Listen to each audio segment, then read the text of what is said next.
Hello, welcome or welcome back to Heretic Owl Tarot. My name is Liz and I will be guiding you on this journey today. This is a reading for Virgo, wherever Virgo is in your chart. I hope you're all doing well. I know the north or the south node just went into Virgo not that long ago.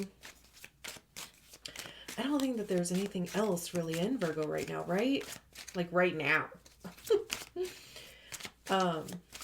There's a bunch of shit in Pisces though, so whatever your placements are like in Virgo, you know, you could be feeling some tension from the other side. There. But anyway, I do hope that you're all doing well. I don't really have a plan for a spread here. I'm just kind of taking a few cards that come out as long as it's not like half the deck. Of course, I would love it. I would absolutely adore it if you subscribed to my channel. If you haven't done so already, thank you so much. Either way.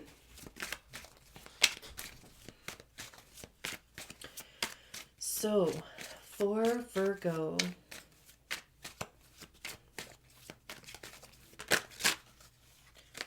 we don't take the cards that flip. We only take the cards that come out because we want commitment, you know? We have the Knight of Wands. Kind of sideways. There, I just kind of left it that way.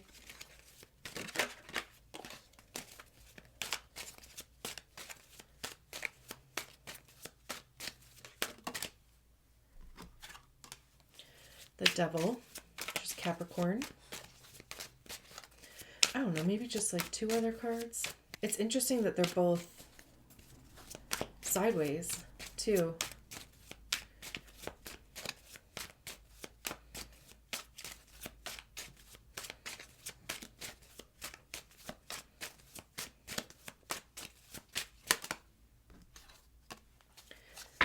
The Knight of Cups. Interesting with these knights here.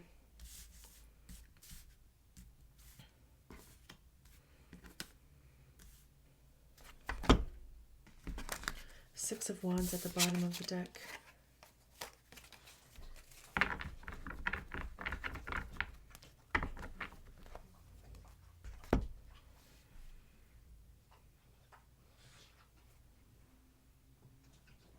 It is interesting with the two knights and a devil. Wands are, you know, the actions that we take, motivation, oomph, you know, creativity, passion. Also, too, like trying things. Because it's like almost, you know, kind of trying to figure out like where to put your energy. What feels good, even with the Knight of Cups. And in this Knight of Wands, we can see that they're holding a flame in their hand. I always kind of call this like a fire nymph. I'm not even sure if that's what it is. Let me see. I don't even know if the book actually calls it a specific thing. Cradles in his hand an intriguing feature.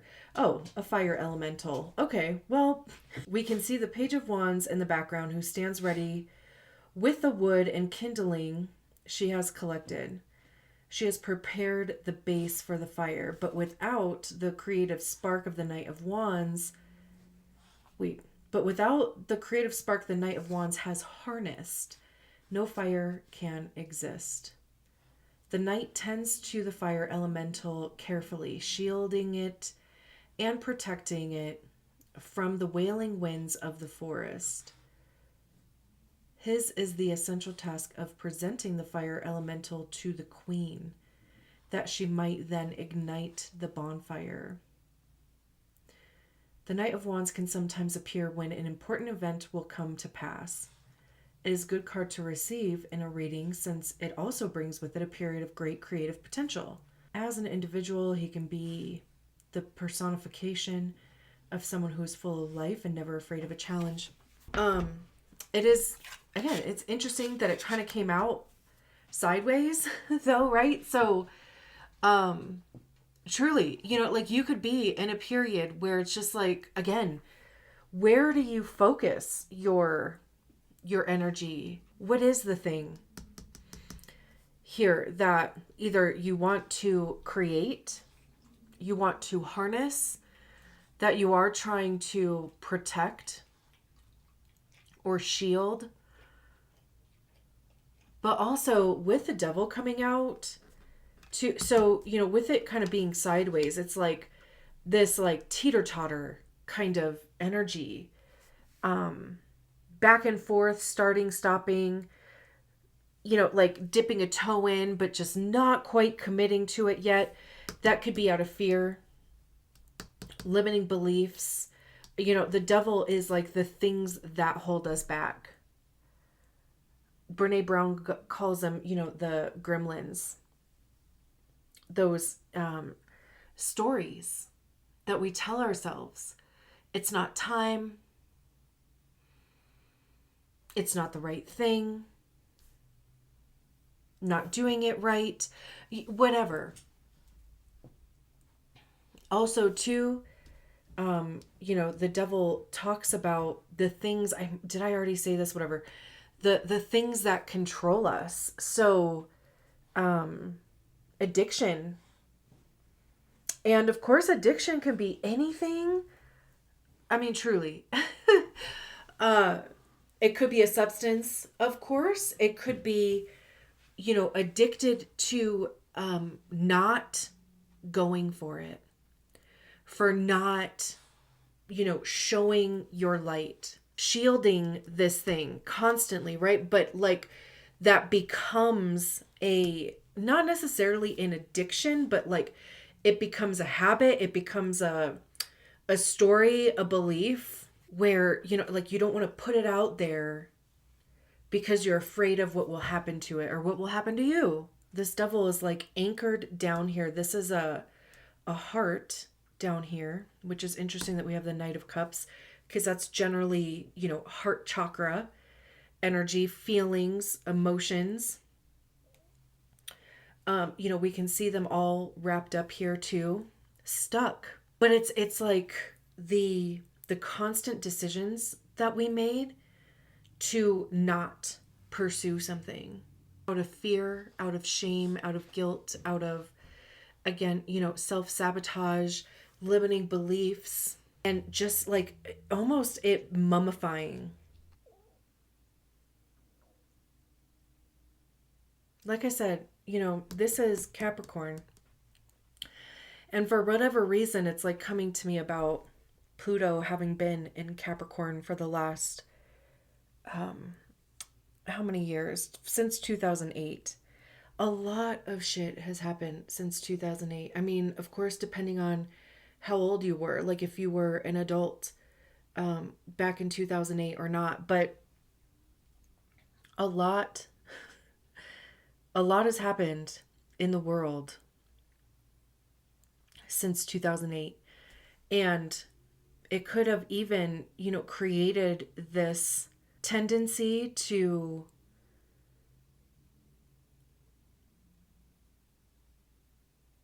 not risk it. And again, right, it's because there is a story attached to it. There is a limiting belief attached to it that whatever this Knight of Wands is, if it's an opportunity, if it's true, I mean, it actually feels like something that has been lit for a while, a flame for a while. Like it's like something that is like truly in you, right? I mean, like you can feel it within you, and just like the suppression of it has become a habit. And then it's like thinking that either the time is past, it's too late, you're too busy, whatever, you're too old, which no, you're not any of those things. It's not too late. It truly never is actually too late. Say the thing, do the thing, try the thing. it's like, this campfire has been built for some time. And even, like the fear of it burning out, right? Like if you release some sort of control on it. And then we have the Knight of Cups here. The Knight of Cups leads with their heart. I don't think I've ever actually read from the book for the Knight of Cups. I'm just curious. The Knight of Cups is the active force of emotion. In this card, we see the Knight as a sailor, hoisting the sails, taking control, and actively directing the ship. See? His focus allows him to constructively channel his emotions into navigating the ship successfully through the turbulent waters. The Knight of Cups can represent the active force of emotions or an actual individual with the qualities of the Knight. The person can be sensitive and temperamental. It can be someone who is aware of his or her feelings, a true empath who can easily identify with the moods and emotions of others. However, just like he's seen here pulling the ropes to control the ship, the Knight of Cups can and will pull the strings of the heart. Should this card present itself to you, it can also signal the need to start acting on your feelings to embody the qualities of the Knight of Cups. Yeah. It really does feel like trusting yourself, trust, and also too, trusting the next step. It really is like taking the first one, but it's kind of like one of those things of I feel like you've probably considered that first step a bunch, and it's the ones after that first step that tend to get a lot more attention or things attached to them, beliefs, stories, whatever, I kind of love though how, the Knight of Cups or the Knight of Wands here, they are just standing there holding this flame, right? This focus is on the fire element. What do you want to do? How do you want to do it? Also, too, maybe even seeing the uniqueness of it. And again, it's like this fear of losing it by, putting it out there, by, presenting it to the queen even. Then it's it's no longer yours. So whatever this is, right? If you did start expressing yourself in a certain way, if you did start putting action, into a thing, then it's I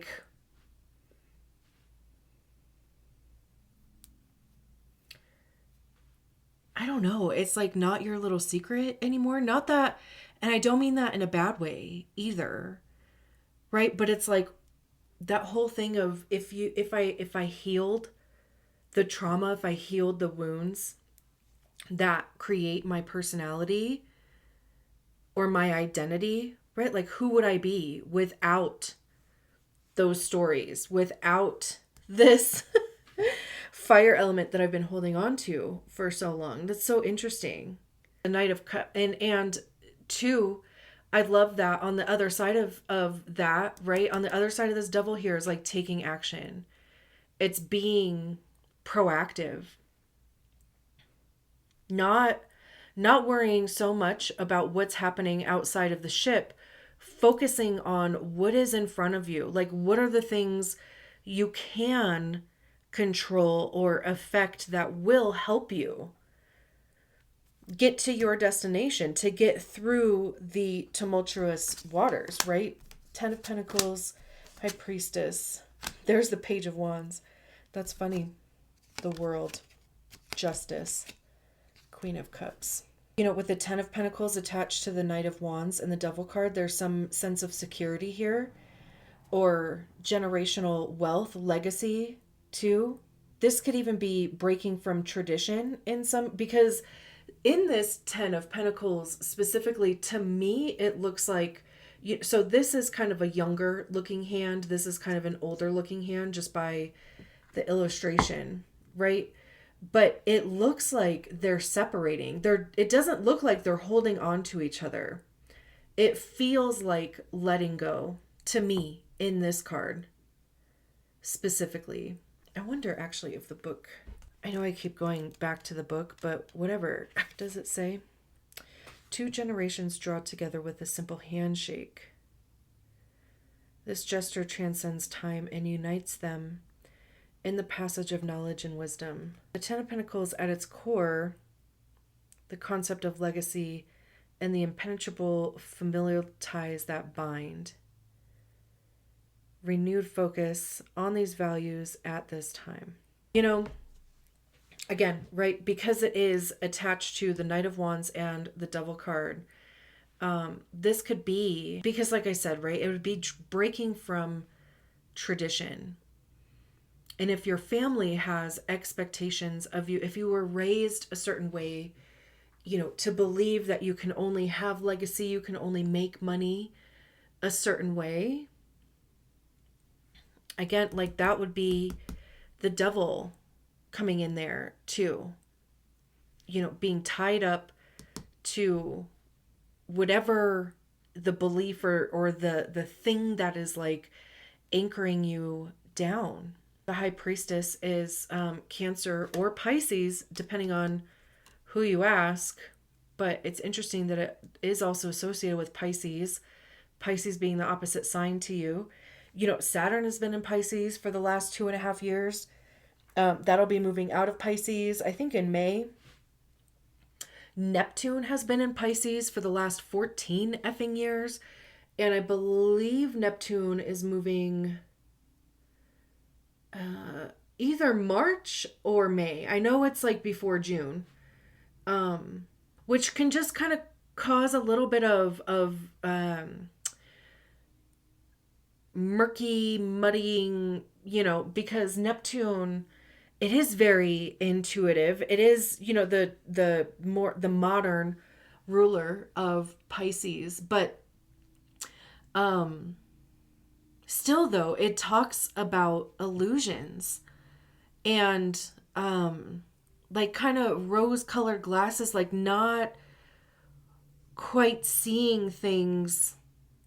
I just got an image in my head of a kaleidoscope, actually. How beautiful, but also gnarly, right? So again, right, I mean, that's going to be, both of those things are going to be moving out of Pisces this year. I know we have the North Node in Pisces. There's going to be some eclipses coming up with that. Same with Virgo, obviously, right, with the South Node. There's a Venus retrograde, Mercury retrograde, you know, between now and April something in Pisces. So also too, I just keep like telling myself the same thing. Don't, you know, attach yourself to literally anything until after June. Every planet is in a sign that they're not really a fan of being in, which is just kind of like creating tension and, you know, being uncomfortable.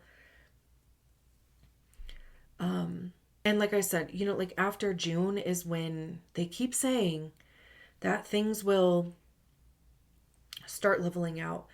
The High Priestess is like our direct connection to our star player, you know, our higher selves, God, divine, source, your intuition. There's this portal right here. They have keys around their belt. There's a almost like a faded aspect with the High Priestess. It's kind of like you are exactly where you are meant to be. Things aren't necessarily crystal clear right now, because the High Priestess also does talk about like mysteries, secrets, quote unquote. I never see that as like being necessarily a bad thing. It could even be like learning something new about yourself. It could also even be having a really honest conversation with yourself about this whole situation. Like, where are you holding yourself back? Where are you not doing the things that truly are like, there's a flame burning inside of you that you have been protecting. I just got like in my head, the Beauty and the Beast thing. You know how he like would protect his flower and not let anybody buy it? That's how this like Knight of Wands feels for me. Interesting. But, just being guarded.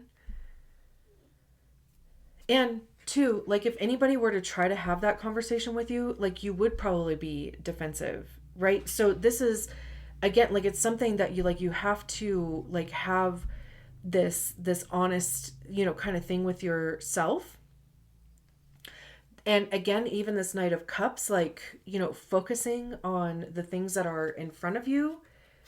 And we have the Page of Wands here, which is talked about in the Knight of Wands, which is kind of funny. Like we can see back here, that's the page. Gathering information, gathering supplies, starting to try things, not necessarily even attaching yourself to an outcome, because too, like I know for me personally, I won't speak for you, but me personally, I will put so much pressure on myself too, of like, this like expectation of how things will go, right? And especially because, if you have like just kind of felt this, burning desire thing, whatever it is, too, right? Within you to create something, whatever it is, and you believe in it so much, right? There is an expectation of like how it will be received or what you will, kind of get back or receive in return for it. But I feel like the Knight of Cups, again, it's like this thing about just focusing on the creation, focusing on, putting your emotion into, like channeling your emotion into the thing and not worrying about like what is happening outside of it. The World card, the Justice card, Queen of Cups. The world is the end of a cycle. But also, this incubation here. Even this eye, right? I mean, like, it's something that, like, truly has been an incubation for a while. The Justice card, the scales balancing, fairness. Also, too, a bit of a fate aspect with that. We have these two cards here that the word fate has, like, come to mind twice. But again, right? Like, when we think of the word fate, like, it's like, don't blow something so far up to where, for one, it gets scary, right? It becomes like so large that you're like, oh my God, I can't possibly. Or two, like, don't make it like so small where it's like, meh. Like, it's like finding the sweet spot. And I do feel like the sweet spot is focusing on what is in front of you and not worrying, not putting a ton of weight into what is like rippling out from it. Even with the Queen of Cups, I mean, she's literally just chilling.